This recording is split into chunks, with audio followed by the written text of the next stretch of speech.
کریں اور جو اڈاپٹ کرتے ہیں اپنے انوائرمنٹ سے وہ ویسا چلنا شروع کر دیتے ہیں. دونوں سائڈ کے کلچر ایک اینگل سے ٹھیک ہیں اپنی اپنی جگہ، لیکن ہمیں آئیڈینٹیفائی کرنا ہے ان ہیبٹس کو، ان برائیوں کو، کہ کیسے اپنے اندر سے ہم ان چیزوں کو نکالیں. اچھا دیکھیں، میں نے جب بائبل اسٹڈی شروع کی اپنے اون پہ، میں خود خدا کے ساتھ بیٹھا اور میں نے پہلی چیز یہ رکھی کہ اب آپ، مجھے تو کچھ سمجھ میں نہیں آتا، تو ہی مجھے سکھا. اور میں اس طرح سے میں نے بائبل کا آغاز کیا. خدا کا شکر ہے سیکنڈ ٹائم بھی میں کمپلیشن کے نیئر بائی کمپلیشن کی طرف جا رہا ہوں کہ بائبل میری کمپلیٹ ہو جائے گی.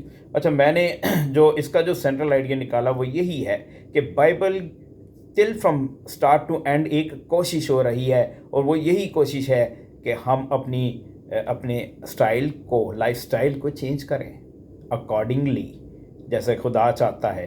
ہم اپنی عادات کو کیا کریں، چینج کریں جیسا خدا چاہتا ہے. دیکھیں، کلچرز کی میں بات کر رہا تھا کہ کلچر سے بھی افیکٹڈ ہوتا ہے انسان. جیسے کہ زبور نویس لکھتا ہے، زبور میں لکھا ہے کہ مبارک ہے وہ شخص جو خطا کاروں کی مجلس میں نہیں بیٹھتا. اور ایسے لوگوں سے کنارہ کرنے کے لیے کہا گیا. ریزن کیا ہے؟ ریزن یہی ہے کہ کہیں نہ کہیں اس محفل میں بیٹھ کر ان کی ریئیکشنز ہماری زندگی میں ہو جائے گا.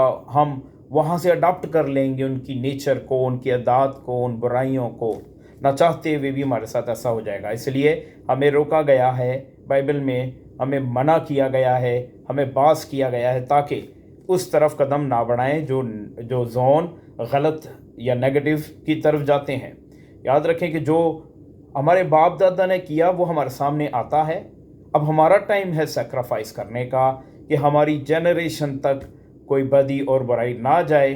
لہٰذا آج کے جو نوجوان ہیں وہ اس چیز کے لیے تیار ہوں، اسپیشلی جو بچے نئی شادی کی ہے جنہوں نے، اور جو ایک خاندان بنانے جا رہے ہیں. یہ یاد رکھیں کہ اپنے آنے والی نسلوں کے لیے آپ کا سیکریفائس کرنا بہت ضروری ہے.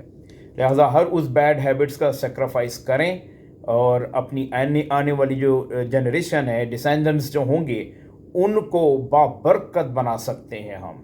اور خدا کی کامل مرضی بھی یہی ہے کہ ہم اپنے جو بدی برائی ہے اس کو سیکریفائس کریں. دیکھیں خدا نے کیا خوبصورت بات کہی کہ جو کوئی میرے پیچھے آنا چاہے وہ اپنی خودی سے انکار کرے، اپنی سولی اٹھائے.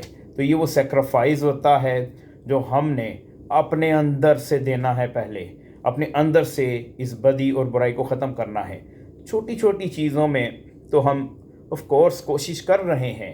فار ایگزامپل، اگر ہم زیادہ کھانا کھا رہے ہیں، یہ بھی ایک ہیبٹ ہے کہ میں بہت کھاتا ہوں، لیکن اس کا نقصان کیا ہو رہا ہے ہماری ہیلتھ کو، ہم موٹے ہوتے جا رہے ہیں. اور اگر ہم سو نہیں رہے تو یہ بھی ایک بیڈ ہیبٹ ہے. تو اس سے کیا ہوگا کہ ہم اپنا ریسٹ لیس ہونے کی وجہ سے ڈپریشن کا شکار ہو جاتے ہیں. اور ایون دیکھیں کہ جب ہم شیشے کے آگے، ہماری بیٹیاں یا لیڈیز جو کھڑی ہوتی ہیں تو وہ کیا ڈھونڈ رہی ہوتی ہیں کہ یہاں سے کچھ بلیک ہے، یہاں میک اپ کر لوں اور اپنے ایپ جو ہے وہ چھپا لوں.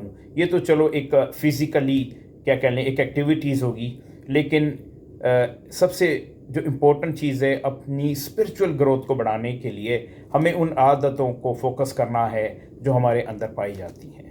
ہوپ فلی آج کا جو یہ میرا سبجیکٹس تھا، what are the two main causes, پہلی تو انسیسٹرس ہیں وہ کازز، اور دوسرا انوائرمنٹ ہے اور کلچرس ہیں جہاں سے یہ ہم ان چیزوں کو اڈاپٹ کر لیتے ہیں. ٹھیک ہے، سو بی پازیٹیو، اپنے آپ کو دیکھیں، ایک لسٹ تیار کریں اپنی ان خامیوں کی جن کی وجہ سے ہماری گرو رکی ہوئی ہے، ہماری برکت رکی ہوئی ہے، ایون ہماری صحت رک چکی ہے یا ہمیں ڈزیز لگتی ہے.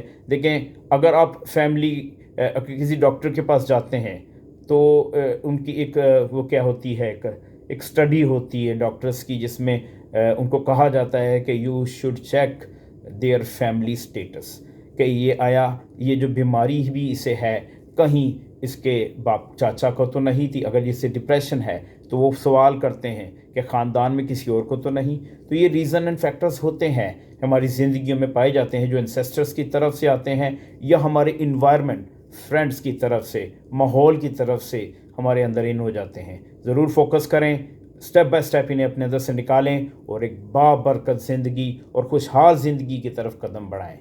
آمین.